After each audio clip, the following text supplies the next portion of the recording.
Tenth class बेटे, आज हम ना सप्लीमेंट्री का सेकंड लेसन शुरू कर रहे हैं। लेसन का नाम है हाफ आ रुपी वर्थ। ठीक है, हाफ आ रुपी वर्थ का मतलब होता है कि मतलब रुपये से आधा, मतलब 8 आने।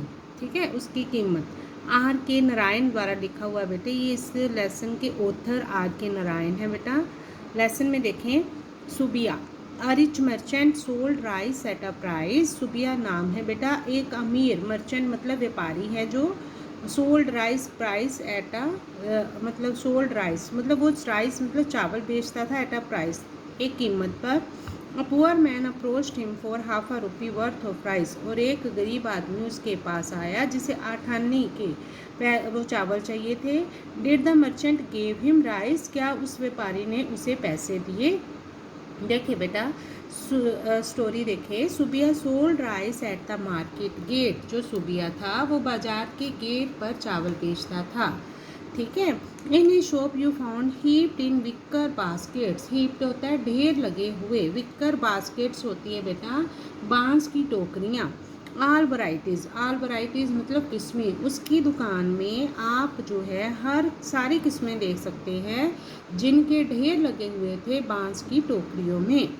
From pebbly coarse rice to Delhi Samba. मतलब किस चावल से कहाँ तक? कंकरों से भरे मोटे मोटे चावल। कोर्स मतलब होता है मोटे चावलों से लेकर दिल्ली, जो बढ़िया किस्म है दिल्ली के जो चावल हैं सांबा, उस तक सारी किस्में मतलब मिल जाएंगी। White as jasmine. इतने सफ़ेद होते थे, जैस्मिन मतलब चमेली, जैसे चमेली का फूल। And slender as a needle. और इतने बारीक की जैसे सुई। His shop was stuffy and dark. उसकी दुकान जो थी, स्टफ़ी का मतलब होता है बेटा दम घोटने वाली, जो मतलब ठूसी हुई दुकान हो जिसमें जगह ही नहीं हो। उसकी दुकान पूरी भरी हुई थी एंड डार्क अंधेरे में थी। But he loved every inch of it. पर वो अपनी दुकान की हर इंच से बहुत प्यार करता था। He loved the smell of gunny sack. Sack मतलब बोरा। उस गनी सैक मतलब जो अनाज का बोरा था, वो उसकी स्मेल उसे बहुत अच्छी लगती थी। कौन सी? Rice and husk. चावल की भी और उसके भूसी की गंध। चावल, बोरो, भूसी, तीनों चीज़ों की गंध जो थी, स्मेल उसे बहुत अच्छी लगती थी। ठीक है, 3 चीज़ें कौन कौन सी? एक gunny sack, rice and husk. Through good times and bad he flourished. चाहे कहती है अच्छा समय रहा हो चाहे बुरा, फ्लोरिश होता है उन्नति करना, वो बढ़ता ही गया आगे ही आगे। There were days of drought. Drought होता है सूखा जा अकाल, अकाल के दिनों में। When paddy didn't come up. जब जो था धान की फसल जो थी फसल नहीं हुई, तो जो चावल मिले थी वो खामोश हो गई, नेचुरल थी। राइस मिल्स वर साइलेंस्ड।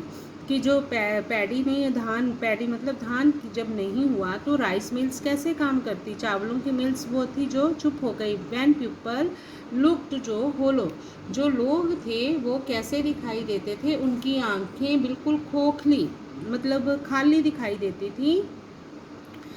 उसके बाद देखिए, आइड एंड हाफ डेड। और वो आधे मरे हुए दिखाई देते थे। But even then he never closed his shop. पर फिर भी उसने तब भी अपनी दुकान बंद नहीं की। If he didn't find stuff for 20 baskets. अगर उसके पास 20 टोकरियों का समय वो नहीं है, अनाज नहीं है मतलब चावल नहीं है। He scoured the countryside and field at least 2 basket. तो फिर वहाँ से क्या ले आता? जाके 2 बोरियाँ ले आता एंड सोल्ड दैम, और उन्हें बेचता।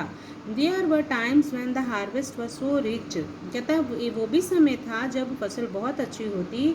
ही could hardly accept a quarter of the grain that was offered. उसने जो भी उसे ऑफ़र किया जाता उसका मतलब एक जो मतलब जितना उसे दिया जाता ना, मतलब उसको कहा जाता, तो क्वार्टर मतलब उस अनाज का 1/4 हिस्सा वो स्वीकार करता। When it seemed a fool's business to be selling rice. क्योंकि उसे लगता था कि जब बहुत सारे चावल है बाजार में तो चावल बेचना जो है वो मूर्खों का काम है।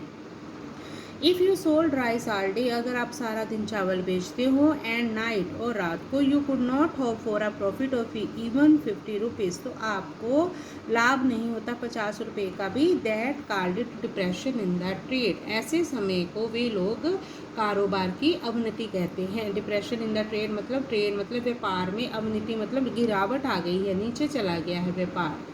But सुबिया survived all up and downs, पर जो सुबिया था वो हर तरह की सभी उतार चढ़ावों के बावजूद कायम रहा। Rice was in his blood, क्योंकि चावल उसके खून में था।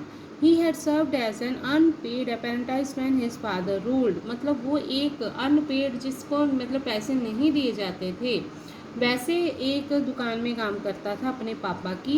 दोज वर डेज, ये वो दिन थे वन सुबिया लॉथ मतलब हेट, नफरत, द राइस बैग, जब सुबिया जो था वो चावलों की टोकरियों से नफरत करता था।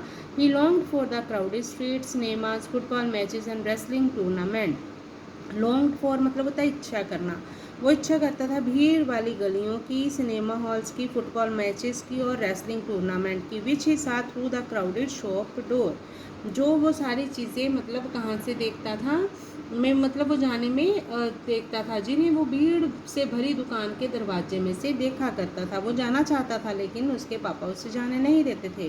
But his father more or less kept him chained to the shop, पर उसके पिता जो थे वो अधिक जहाँ कम जैसे मर्जी उसे मतलब दुकान के अंदर जंजीर से बांध के रखते, ताकि क्राउडेड शॉप पे ही रहे। और डिस्करेज हिज आउटसाइड इंटरेस्ट, और उसके डिस्करेज मतलब होता है उसको उत्साहित नहीं करना, उसको रोकना, उसकी जो रुचियाँ थी, जो बाहर के इंटरेस्ट थे, उन्हें वो रोकते थे। Boys should be horse whipped, वो कहते थे कि जो लड़के हैं उन्हें घोड़ों की तरह चाबुक से पीटना चाहिए। If they are not to became brigands, अगर आप चाहते हो कि वो बदमाश ना बने, ब्रिगेंड मतलब बदमाश।